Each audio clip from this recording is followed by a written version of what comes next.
제가 중학생 때였는지 고등학생 때였는지는 정확하게 기억이 나지 않지만 저는 이런 꽃들에게 희망을이라는 책을 읽은 적이 있습니다.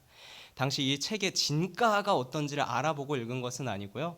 기간 내에 빨리빨리 독후감을 써서 학교에 숙제로 제출을 해야 되는데 우리 안 쓰고 있다가 임박해서 빨리 써야 되지 않습니까? 그래서 도서관에 가서 닥치는 대로 그냥 짧은 얇은 책을 골라서 읽고 독후감을 제출했던 기억이 있습니다. 이 책의 줄거리는 굉장히 짧지만 내용은 깊이가 있다고 저는 생각을 합니다. 그 줄거리는 대략 이렇습니다. 이 줄무늬 애벌레가 주인공인데요. 이 애벌레가 어느 날 삶의 의미를 찾아서 모험을 떠납니다. 이렇게 모험을 떠나다 보니 처음에는 죽어라 경쟁하고 서로 짓밟고 올라가려는 벌레들의 탑을 발견하게 되지요. 그리고 저 벌레들이 저만큼 노력하는 것을 보니 틀림없이 저기엔 무언가 있을 것이다 라는 기대를 갖고 본인도 그 경쟁에 뛰어들게 됩니다. 저 경쟁의 끝에는 내가 생각한 무언가 특별한 삶의 의미가 있을 거라고 상상한 것이지요. 그러나 이 벌레가 다른 벌레들을 열심히 짓밟고 경쟁에서 성공해서 맨 위에 올라가 보니 그곳에는 아무것도 없었음을 발견합니다. 다들 아무것도 없다는 것을 맨 위에 사람들은 알고는 있지만 여기까지 올라온 것이 너무 아까워서 말하지 않고 비밀로 간직했던 것이지요. 큰 충격에 빠진 줄무늬 벌레는 탑을 내려옵니다. 그리고 우여곡절을 끝에 애벌레가 번데기로 변신하는 방법을 알게 되고 그리고 나비로 곧이어서 변태하게 됩니다. 그제서야 애벌레는 진정으로 깨닫게 됩니다. 위를 올라간다 함은 다른 애벌레들을 짓밟고 올라가는 것이 아니라 날아가야 한다는 것을 말입니다. 그 후에 나비로 변한 줄무늬 애벌레는 다른 나비들과 사랑을 나누며 새로운 생명인 알을 낳는 것으로 이 동화는 끝이 나게 됩니다. 저는 이 이야기가 개혁주의에서 말하는 소위 중생과 굉장히 많은 부분을 닮았다고 생각합니다. 중생이란 다시 태어나는 것을 말합니다. 더 쉬운 용어로는 거듭남이라는 용어를 교회에선 더 자주 사용합니다. 이 중생을 경험하지 못한 사람은 중생을 체험한 사람을 도저히 이해할 수가 없습니다. 올챙이에게 개구리 되는 법을 설명하는 것과 비슷하기 때문이지요. 내가 아직 경험하지 못하고 알지도 못하는 것을 듣기 때문입니다. 그러나 성령으로 다시 태어난 자는 너무나 자연스럽게 이전과는 차원이 다른 인생을 살아갈 수밖에 없습니다. 세상의 허탄한 신화를 따르지 않고 영원히 썩지 아니할 하나님의 영광을 위하여 살기 때문이지요. 오늘부터 저는 한 2번에 걸쳐서 이 나아만 장군의 이야기를 보려고 합니다. 나아만 장군은 제가 개인적으로 참 좋아하는 이야기입니다. 왜냐하면 나아만 장군의 이야기는 그냥 한 사람이 병 걸렸는데 하나님께서 고쳐주셨다 그런 이야기에서 그치지 않기 때문입니다. 죄로 인해서 완전히 죽었었던 사람이 하나님의 은혜를 받고 새 생명을 얻고 완전히 다른 존재로 살아가게 된다라는 이야기를 담고 있기 때문입니다. 오늘 이 말씀을 나눌 때 우리가 받은 이 거듭남, 우리가 체험한 이 중생이 얼마나 값진 것인가를 깨닫는 은혜가 있기를 원합니다. 본격적으로 나아만 장군의 이야기를 해보도록 하겠습니다. 1절에서 나아만 장군을 소개합니다. 아람 왕의 군대 장관 나아만은 그의 주인 앞에서 크고 존귀한 자니 이는 여호와께서 전에 그에게 아람을 구원하게 하셨음이라. 그는 큰 용사이나 나병 환자더라. 이 아람이란 국가는 당대에는 이스라엘보다는 강대국이었습니다. 심지어 그 강대국의 군대 장관이라고 하니 세상에서 얼마나 큰 권력을 갖고 있는 사람이었는가라는 것을 알 수 있지요. 권력만 있느냐? 아닙니다. 그의 주인인 이 아람의 왕도 나아만을 아주 존귀하게 여겨 주었다라고 합니다. 이 직장 생활을 해보신 분은 알 것입니다. 나의 상사가 나의 주인이 나를 존귀하게 여겨주는 것이 자기가 얼마나 행복함을 느끼는 부분인지 말입니다. 왜 왕이 나아만을 소중하게 이렇게 생각했을까? 그 이유는 바로 다음에 나와 있죠. 나아만 장군이 아람을 구원했던 전적이 있기 때문입니다. 우리 인정을 받는 이유는 정치를 잘해서가 아니라 본인의 떳떳한 실력이 있었기 때문이다라고 하는 것이죠. 보통 직장에서 상관의 예쁨을 받으면 보통은 좀 아랫사람들에게는 몰매를 맞는 경우가 있죠. 위의 예쁨을 받으려면 아래를 쥐어짜야 하니까요. 그러나 나아만은 그런 것 같지 않습니다. 왜냐하면 자기가 병에 걸리자 자기 집안의 어린 시녀가 당돌하게 그래도 당신이 병을 고침받을 수 있는 길이 있다라고 알려주기 때문입니다.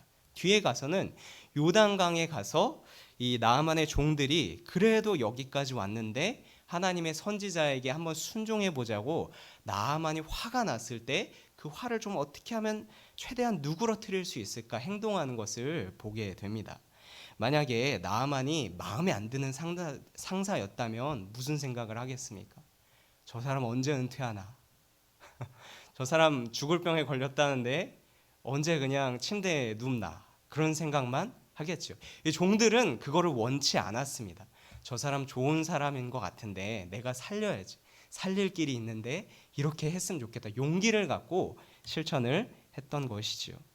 이렇게 나아만은 정리하자면 실적도 좋고 위로도 사랑받고 아래로도 존경받는 참 부러운 사람으로 등장을 합니다. 그러나 그에게는 이 모든 것을 뒤엎는 치명적인 약점이 하나 있었으니 다른 것을 모두 다 가졌다 하더라도 이 치명적인 약점 하나 때문에 그의 인생은 허무하게 무너져 내리는 것이 있었으니 그것은 바로 그는 나병 환자였더라라는 대목입니다. 여기서 말하는 나병이 꼭 몸이 썩어 들어가는 문둥병을 말하는 것 같지는 않습니다. 이때 당시에 피부에 걸리는 여러 가지 질병들을 조금 다 싸잡아서 나병이라고 기록하기도 했던 것 같습니다. 그래서 성경은 어찌됐든 이 병에 걸려 있는 나아만을 보고서 이렇게 일단락을 맺지요. 그는 큰 용사이나 나병 환자더라. 이 뉘앙스를 조금 눈치를 채시면 좋겠습니다. 나아만이 이렇게 훌륭한 사람이고 세상에서 이렇게 잘났고 사랑받고 하는데도 그러나 큰 용사이면 뭐하나 그는 나병 환자인데 이런 뉘앙스를 첫 절에서 갖고 가는 것이죠. 나아만은 모든 환경이 완벽했으나 나병이라는 넘지 못할 산 때문에 행복하지는 않았던 것 같습니다. 이 사람이란 존재가 이렇지요. 자기에게 아무리 자랑할 것이 막 100가지씩 있으면 뭐합니까? 내가 해결하지 못하는 한 가지 문제 때문에 넘어지는 것이 사람입니다. 아무리 많은 사람들한테 인정을 받고 사랑을 받으면 뭐합니까? 내가 스스로 용서할 수 없는 나의 문제 하나 때문에 나는 내일의 희망을 품을 수 없는 것이 사람이지요.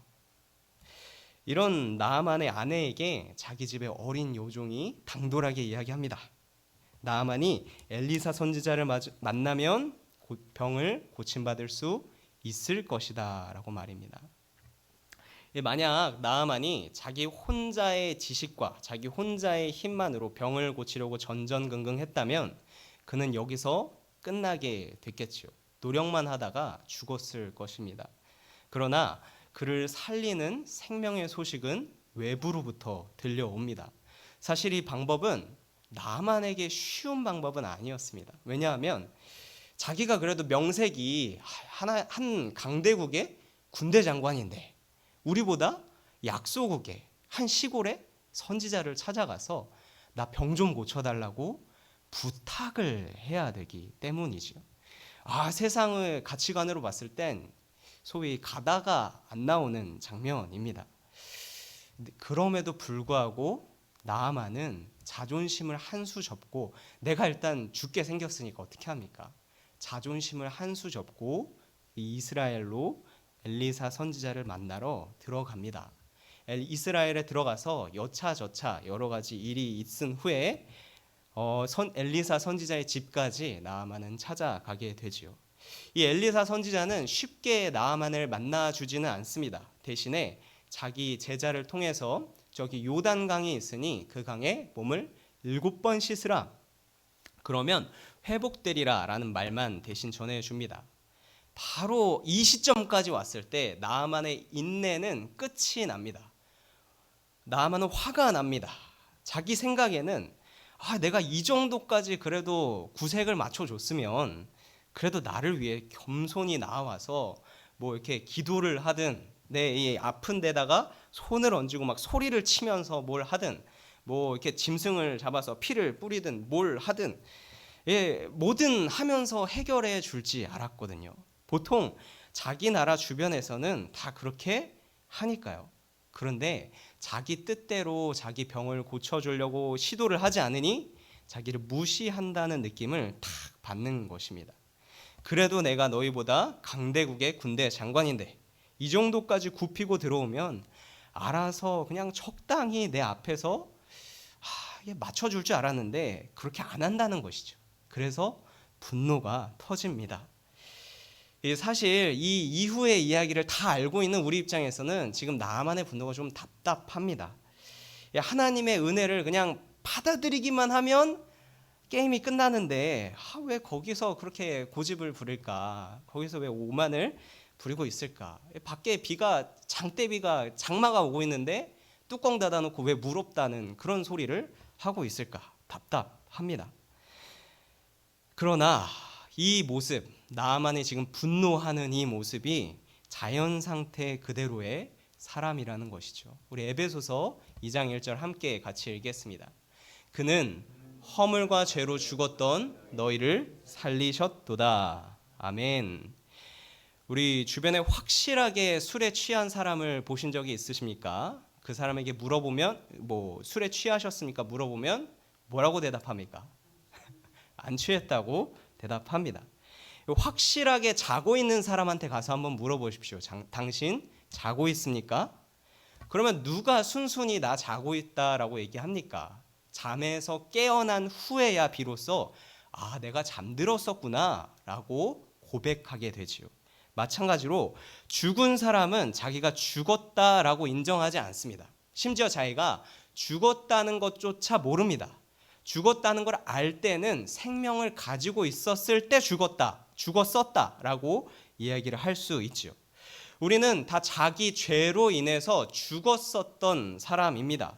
의에 대하여 죽었으니 하나님을 알 수도 없고 하나님의 뜻을 가늠할 능력조차 없었습니다. 그래서 살다 보면 진짜 생명의 길을 알아보지 못하고 각자 그냥 눈앞에 닥치는 대로 자기 소견에 보기 좋은 대로 살아가는 것이죠.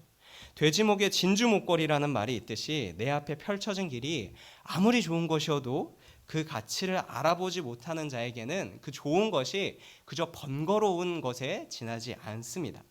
그래서 이대로 내버려 두면 하나님이 손대지 않으면 모든 사람은 다 이 생명의 길, 하나님께서 주시는 참된 이 진리의 길을 알아보지 못했겠지요. 그러나 우리 에베소서 1장 4절 한 번만 더 읽겠습니다. 곧 창세전에 그리스도 안에서 우리를 택하사 우리로 사랑 안에서 그 앞에 거룩하고 흠이 없게 하시려고. 아멘. 하나님께서 그 중에 일부를 택하셨습니다. 그리고 하나님께서 예정하신 대로 택한 사람들이 복음의 진가를 알아보고 감사하며 거룩하게 살아가게 만드시기 위해서 친히 역사에 개입하셔서 죽어가는 사람들을 깨웁니다. 죽어가는 사람들을 살리십니다. 나만의 경우엔 그의 종들을 통해서 하나님께서 다시 한 번 더 깨우쳐 주십니다. 이 분노해 돌아가려는 나만에게 그래도 한번 하나님의 말씀을 더 들어보자 권면하는 것이지요. 엘리사가 더 큰 일을 요구했다면, 만약에 힘든 거 요구했으면 당신 그거 힘들더라도 할 거 아니냐, 하물며 이런 사소한 요단강의 물을 씻는 것쯤은 가볍게 해볼 만하다고 최대한 나아만의 자연 상태의 화를 누그러뜨리는 것입니다. 여기서 은혜를 받은 나아만은 자기의 마음을 고쳐 먹습니다. 그리고 정확하게 막 속편하게 이해가 다 되지는 않았지만 어찌됐든 간에 일단 순종해 보기로 합니다. 본인은 이스라엘에 온 것만 해도 자기 자신을 많이 내려놨다. 이쯤 하면 나 많이 겸손한 사람이지라고 생각했는데 하나님의 은혜를 받기 위하여서 자기 자신도 모르는 새에 자기가 이해하지 못한 그 겸손의 수준까지 더 자기를 내려놓게 만드시는 것이죠. 그렇게 내 삶의 주인은 내가 아닙니다. 하나님이십니다. 라는 고백을 했을 때 나아만이 하나님 말씀에 순종했을 때 어떻게 되었습니까? 그의 살이 어린아이의 살같이 회복되어 깨끗하게 되었다고 합니다. 저는 여기서 죄송합니다. 신자의 중생이 여기 이 모습과 좀 닮아 있다고 생각을 합니다. 중생은 거듭남은 내가 옛날에 세상에서 잘 나갔을 때 왕년의 모습으로 리즈 시절의 모습으로 그때로 회복되는 것이 아닙니다. 세상에서 좋다는 돈과 권력과 인기를 많이 얻어서 더 좋은 모습으로 변하는 것이 성경에서 말하고 있는 중생이 아닙니다. 이 애벌레가 나비가 되듯이 그냥 탑 밑에 있는 애벌레가 탑 위에 올라간 애벌레가 되는 것이 아니라 애벌레가 완전히 다른 존재인 나비가 되듯이 동일한 사람이지만 성령의 능력을 받아서 전적으로 변화가 되어서 이전과는 완전히 다른 존재로 거듭나는 것이죠. 이전보다 더없이 좋은 최고의 모습으로 바뀌게 되는 것입니다. 그렇게 변화된 사람은 아까 우리가 부른 찬송가대로 고백할 수밖에 없습니다. 주 없이 살 수 없네. 나 혼자 못서리. 힘 없고 부족하며 지혜도 없도다. 내 주는 나의 생명 또 나의 힘이라.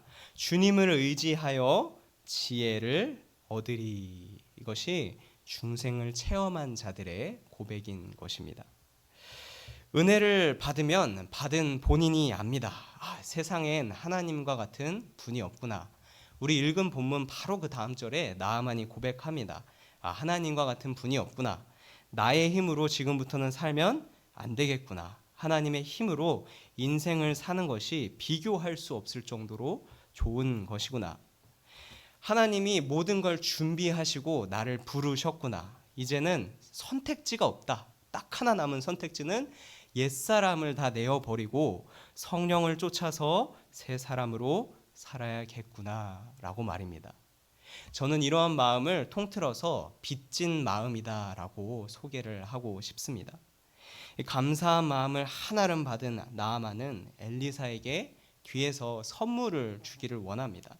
우리 5장 5절에서 나아만이 처음부터 준비해온 선물이 있는데 금, 은을 좀 쌓았습니다. 그것의 광물적인 가치만 봐도 요즘 돈으로 한 60억 정도가 됩니다. 네, 60억 정도가 됩니다.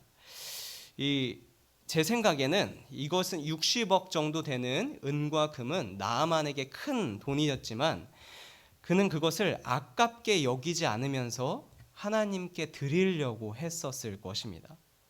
왜냐하면 고작 60억 뿐만이 아니라 이제부터 자기의 인생 전체는 하나님께 빚졌다고 생각하기 때문입니다.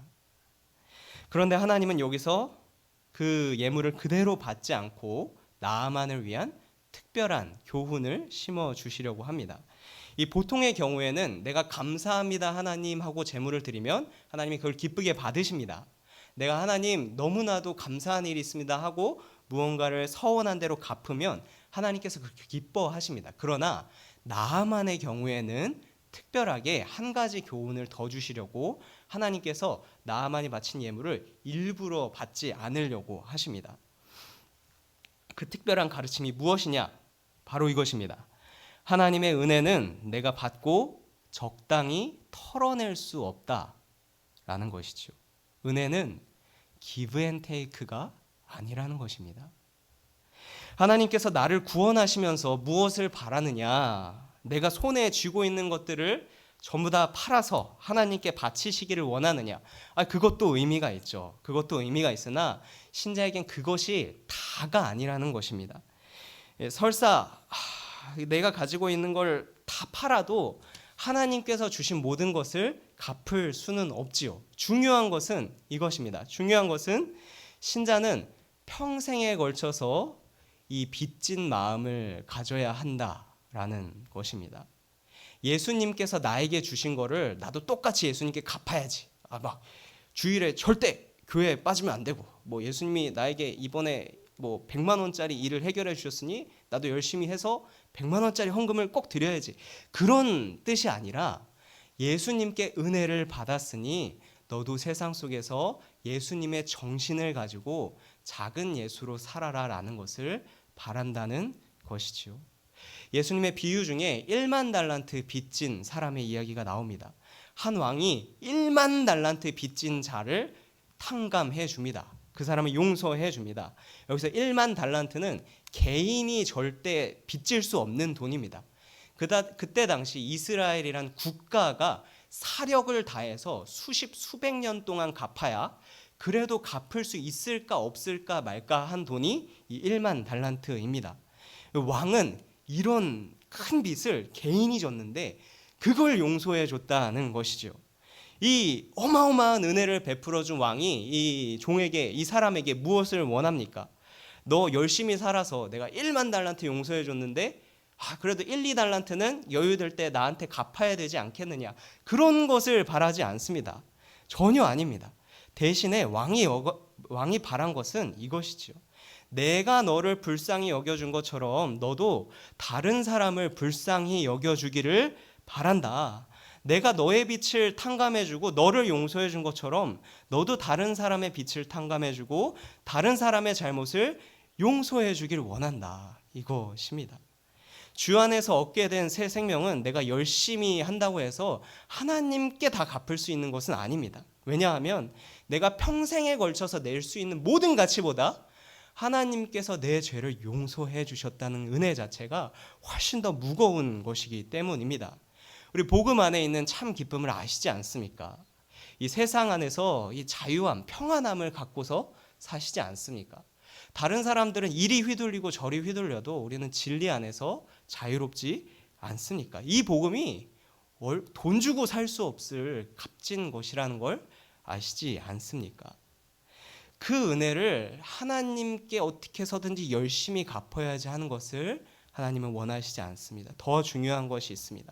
빚진 마음을 떠안고 평생을 살아야 한다는 것이죠.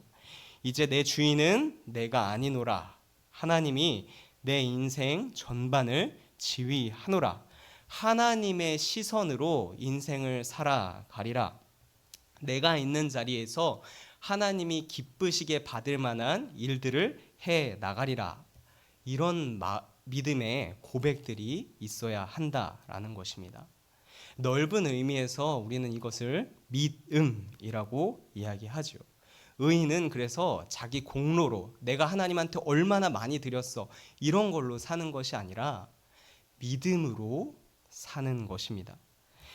우리 이때 아주 놀라운 신자가 믿음으로 살 때 내가 평생 하나님께 이만큼 받았으니 나도 다른 사람들한테 이만큼 줘야지라는 후한 마음으로 살아갈 때 아주 놀라운 일이 벌어지게 되는데요. 베드로전서 1장 5절입니다. 함께 읽겠습니다. 너희는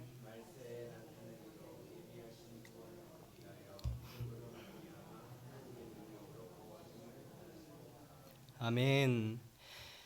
내가 빚진 마음으로 살면 하나님을 믿는 믿음을 지키려고 살면은 이게 나한테만 좋은 것이 아니라라고 이야기합니다. 이것은 하나님한테만 좋은 것이 아니라라고 이야기합니다. 이 복음의 빚진 마음이 세상으로부터 우리를 보호하고 우리를 이기게 합니다.